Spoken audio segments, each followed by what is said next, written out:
Magandang umaga po. Ito po ang unang balita na mag-usap tayo by Vicky Osawa.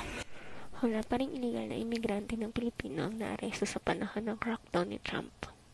Wala pang naarestong undocumented Pilipino sa ilalim ng administrasyong Trump ayon sa Department of Foreign Affairs. Pinahayag ni DMV Undersecretary Eduardo de Vega na ang mga Pilipinong na-deport ay nasa ilalim na ng kustudiya ng Estados Unidos bago pa man maupo si US President Donald Trump noong Enero 20. Isang dakot ang pinauwi, ngunit ang kanilang mga kaso ay nakabinbin at sila ay nasa ilalim ng kustudiya ng US bago pa man pumalit si Trump, anya. Sinabi ni Philippine Ambassador to the United States, Jose Manuel Romualdez, na nakikipag-ugnayan na siya ngayon sa mga Filipino-American na abogado mula sa Filipino-American Legal Defense and Education Fund para sa legal na tulong. Nilinaw pa ni De Vega na ang mga deportation order ay isinasagawa lamang laban sa mga undocumented alien na may criminal cases o records. Ipinaliwanag na ng ating ambassador sa DC na nakikipag-ugnayan siya sa mga Filipino-American na abogado sa ilalim ng Filipino-American Legal Defense and Education Fund para mabigyan ng pro bono legal na serbisyo ang mga illegal na Pilipino, ani ni De Vega. Sa kasalukuyan, ang mga deportasyon ay sinisagawa laban sa mga undocumented na dayuhan na may mga criminal na record o nakabinbin ng kaso ng kriminal, dagdag niya. At yan po ang unang balita na mag-usap tayo by Vicky Osawa.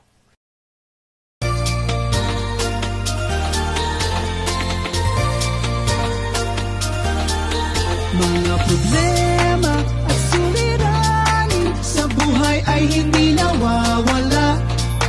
Tanging kailangan ibig ng puso upang ikaw ay di maging kawawa. Mag-usap tayo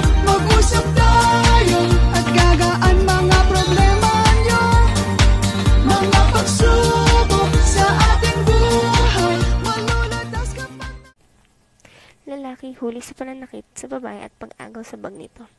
Saitama City. Ayon sa news na ito, hinuli ng mga pulis ang isang lalaki age 33 years old, walang work, matapos pulisyahin, saktan at gaagawin ng bag ng babaeng naglalakad pa uwi. Nangyari insidente noong ganap 7 p.m.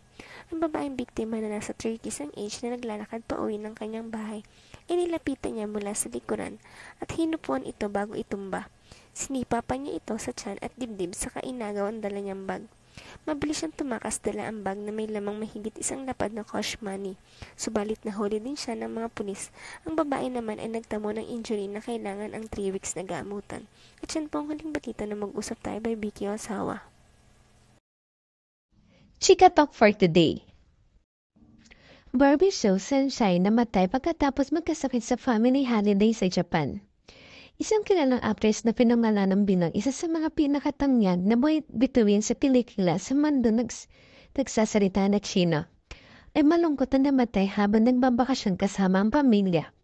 Ang actress na Taiwanese na si Barbie Hsu, na pinangalan bilang isa sa mga pinakilalang bituin sa pelikula sa mundo nagsasalita ng Chino, ay namatay sa sakit na nauugnay sa trangkaso habang nagbabakasyon kasama ang pamilya sa Japan.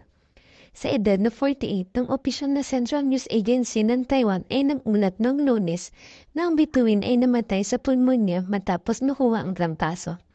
Inuulat ng CNA ang kanyang nakababatang kapatid na si Disu na kinumpirma ang pagpanaw ng bituin sa isang pahayan.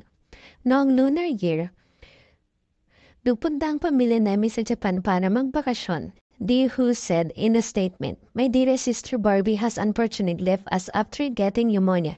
Trigger as sa pamamagitan ng trangkaso. Nagpapasalamat ako na maaari akong maging kapatid sa buhay na ito para alagaan at samaan ng isa't isa. Palagi ako magpapasalamat sa kanya at mamimiss ko siya." Si Hsu ang sumikat sa edad na 17 noong kalagitnaan ng 1990s ay kilala sa pagbibida sa hit 2001 TV series na Mature Garden kung saan ito ay binansagan sa Pilipinas, Indonesia at Thailand. Ang paglabas kung saan nakita ang paglalarawan ni Hsu ng isang ordinaryong babae na nakahanap ng pag-ibig sa isang mayaman na lalaki ay umalingaw sa milyon-milyong tagahana. Ayon sa pamilya, si Hsu ay kilala na nakikipagpunyagi sa epilepsy at sakit sa puso at ilang beses na ospital bago siya namatay. At yan ang ating Chika Talk for today. Yan po mga balita galing kay Miss Ann. Maraming salamat po.